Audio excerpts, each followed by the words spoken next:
Latvijas 100-gadē veltīto izstāžu ciklu Latvijas matērija šogad Cernikavā turpina sarunu cikls Latvijas gars, kurā mūsu identitāte tiks meklēta caur kultūras un zinātnes jomām.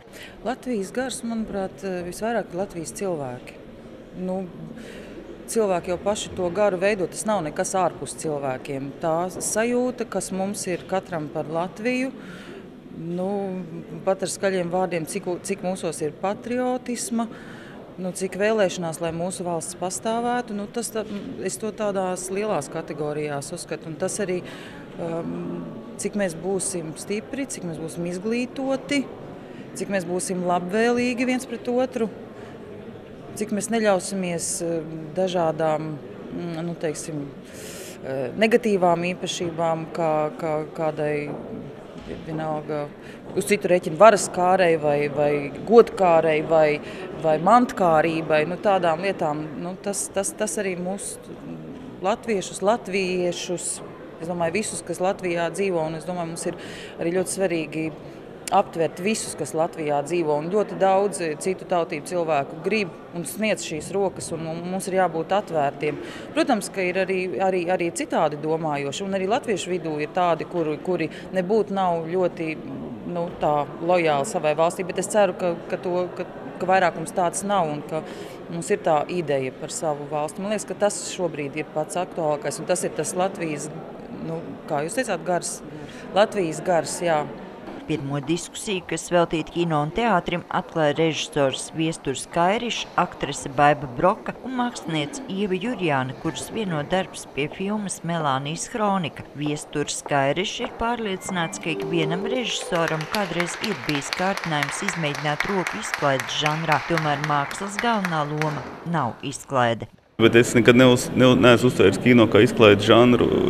Ir tāds, ir nabadzīgs valsts, neizbēgams kārdinājums cilvēkam ar savu darbu nopelnīt naudu. Tas arī ļoti daudzus, var teikt, novirza šajā izklaides virzienā, bet ja mūsu valsts, ekonomika kļūst aizvien labvēlīgāk cilvēkiem, pēc kultūras, manuprāt, pieprasījums līdz ar to arī aug, ko zināmā mērā tomēr es izjūtu.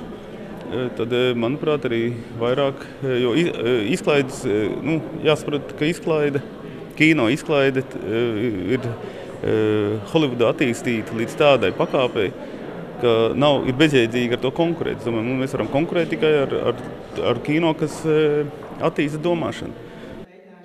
Diskusiju papildina Ievas Jurjānas gleznu izstāde, kurā apkopoti domu un situāciju zīmējumi, kā arī darbi no izstādes rotaļlietu stāsts. Es domāju, ka es izvēlējos kaut ko tādu, kurā katrs cilvēks var sevi atpazīt, jo tur ir tādas lietas vai novērojumi, kas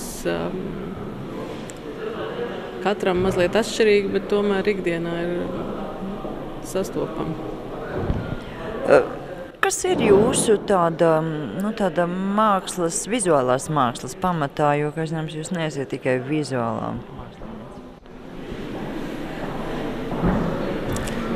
Es domāju, ka es katru reizi, kad es veidoju kaut kādu jaunu darbu kolekciju, es pati uzlieku sev kaut kādu uzdevumu, un tas katrā reizē ir kaut kas konkrēts, ko es gribu izpētīt, kurā es gribu iedziļināties, uz ko es gribu pati sevi piespiest koncentrēties. Izstāde Ozolēnas tautas namā būs apskatām līdz 2. martam, bet jau nākamajā diskusijā cernikavieši meklēs skaņradzes garu.